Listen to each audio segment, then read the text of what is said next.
बालू, ये सब जो है सरग नरक जहनम, ये सब लंबा चौड़ा भ्रम है, बहुत लंबा चौड़ा भ्रम है।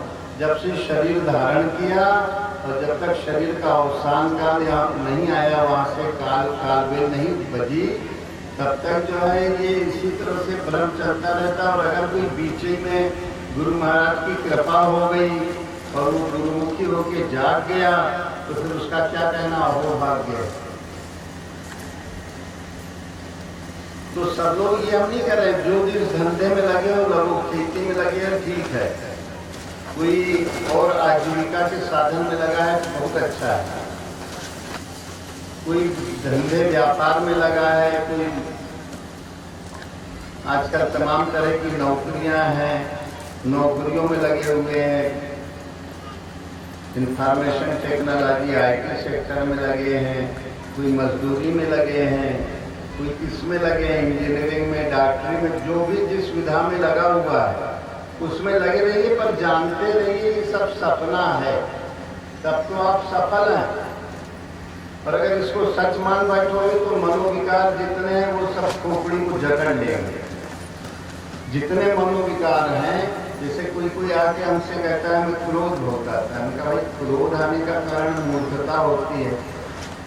छोटी छोटी बातों पे घरों में लोग क्रोध करते हैं, क्यों करते हैं? कहते हैं हमारी चले सामने वाले की न चले। ये भाई ये वस्तु एक है, उसके ऊपर अधिकार बहुत से लोग चाहते हैं।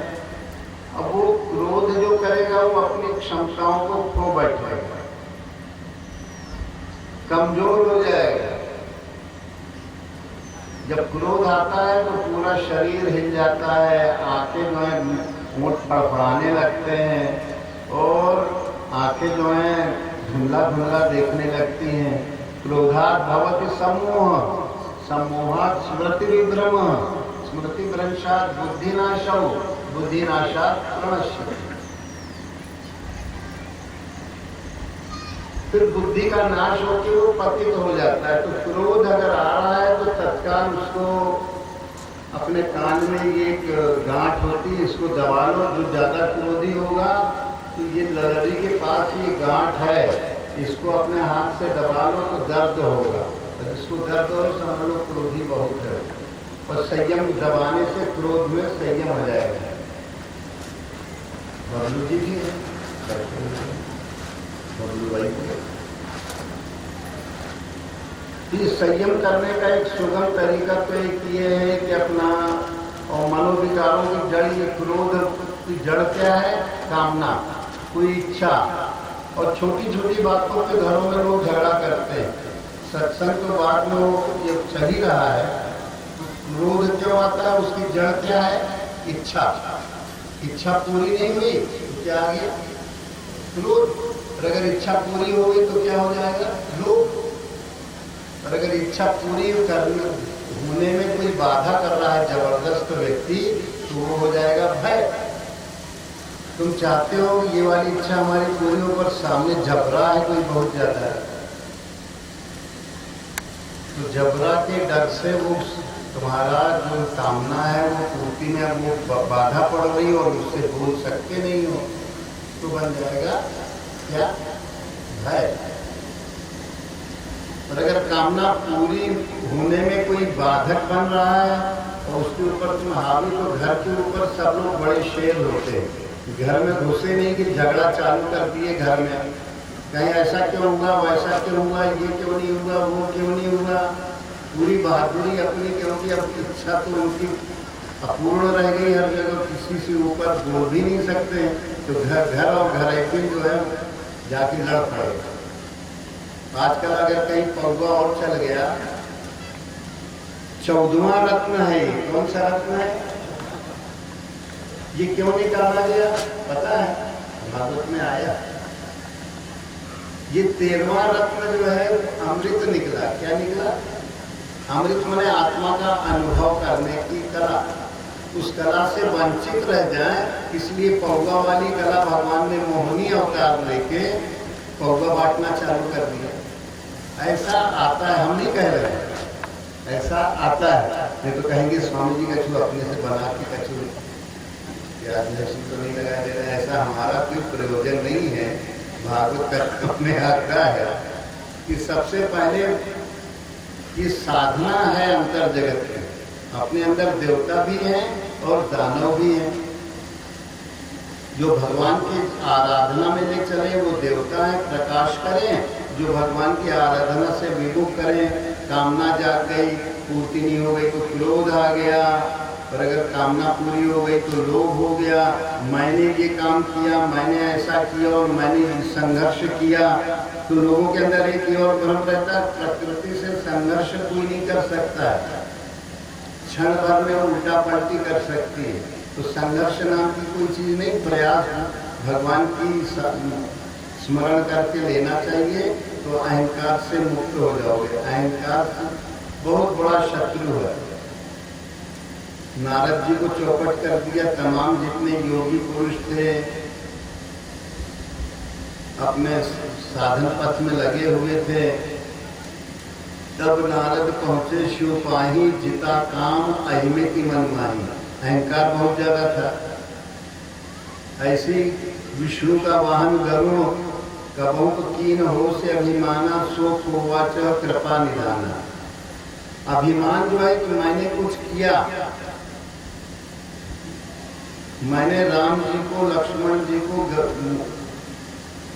नागपाश से छुड़वा दिया। उसके बाद उनको आया कि कोई खास के इनके अंदर चमत्कार नहीं दिखा, मैंने खोला है तब आई खुलता है नागपाश से। वो अहंकार आया तो तत्काल उनकी स्थिति गड़बड़ हो गई, जबकि भगवान के साक्षात वाहन है। ये अहंकार उनकी शत्रु को विनम्रता के द्वारा कि भगवान सब कुछ करत कराओ आप हो, और इस सेवक का अनावश्यक शोर हो जाता है, पलटू पलटू शोर। ये मनोविकारों से मुक्त होने के लिए इस संसार को सपने जैसा जानो, और अगर आत्मा का अनुभव सुख और शांति चाहते हो तो पौवा से दूर हो जाओ। लोग लगाते हैं कि पौवा के द्वारा ही जो है भगवान की ये पौवाबाजी से मुक्त होने के लिए अपने अंदर एक साहस लाओ। जो लोग इसके चक्कर में पड़ गए हैं, क्योंकि ये पौवा क्यों निकाला भगवान ने? भगवान ही ने निकाला ये पौवा, मोहिनी अवतार रख के। असुर लोग थे जो भगवान का प्रकाश लेना नहीं चाहते थे, आत्मा का अनुभव, उनके लिए कहा कि ये अमृत न पीने पाएंगे 14 रत्नों में, इनको पौवा पिलाओ। तो मोहिनी अवतार लेके उसने पौवा पिलाना चालू कर दिया। आता है क्या? तो अमृत के सेवन से वंचित रह गए। किसके सेवन से? अमृत के सेवन से वंचित रह गए। अमृत माने आत्मा का अनुभव, जो आत्मा का अनुभव और उसको कहते हैं अमृत।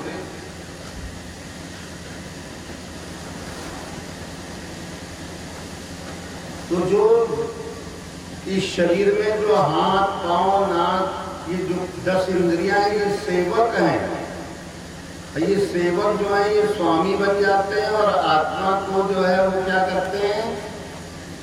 चतुर्थ श्रेणी कर्मचारी बना देते हैं। और ये इंद्रियां जो होती हैं ये चतुर्थ श्रेणी कर्मचारी है। इसके ऊपर तृतीय श्रेणी कर्मचारी जो है मन है, और इसके ऊपर द्वितीय श्रेणी कर्मचारी बुद्धि है। और जीवात्मा जो है भगवान का अंश है, वो 1 नंबर की कर्मचारी है, उस उत्तम कोटि का अधिकारी है, भगवान का परावाणी परा प्रकृति है। पर मायावश ये बुद्धि के अधीन होकर के मन की चालों में फंस के और इंद्रियों का गुलाम हो जाता है। जो मालिक है, जो 1 नंबर वाला है, वो चतुर्थ श्रेणी कर्मचारियों के चक्कर में पड़ जाता है और फिर बड़ा दुखी बना रहता है, क्योंकि चतुर्थ श्रेणी कर्मचारी इंद्रियां कभी मन को जो है इधर डुलाती हैं, कभी ये सुनने के लिए राग द्वेष में फंसाती हैं। ये सुना, ये तो बहुत गलत उसने कहा, ये उसने हमारे बड़े अनुकूल कहा। यही देवी भागवत के मधुकैटभ राक्षस है, यही खरदूषण है, यही राग द्वेष है। इन राग द्वेष के द्वारा, राग माने या तो किसी की बात सुन के तुम्हारे मन के अनुकूल बातें हुई तो उसमें आसक्ति कर लो, ये बहुत अच्छा आदमी, भले धोखेधड़ सब जितने होते हैं मीठी मीठी बातें करते हैं, अभी सही बात थोड़ी करेंगे, कहीं इतना दो इतना ले लो। कि मधु नाम का राक्षस, और जो तुम्हें सही थोड़ा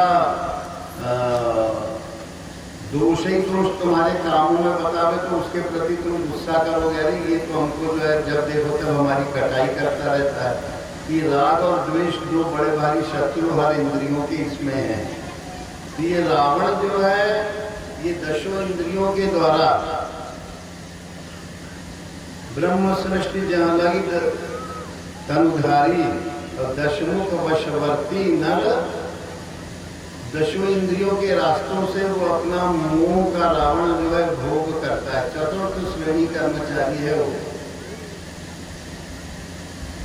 और वो चतुर्थ श्रेणी कर्मचारी जो है वो प्रथम श्रेणी वाला जो जीवात्मा विभीषण है उसको अपना कर्मचारी बना के उससे काम लेता है।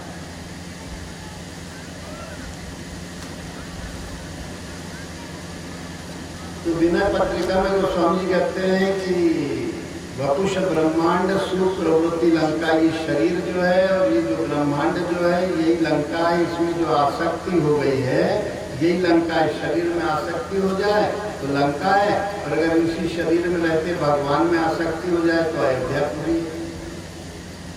यही शरीर जो है मनुष्य शरीर मिला, बड़े भाग्य मानुष तन पावा और सुर दुर्लभ सदग्रंथन गावा।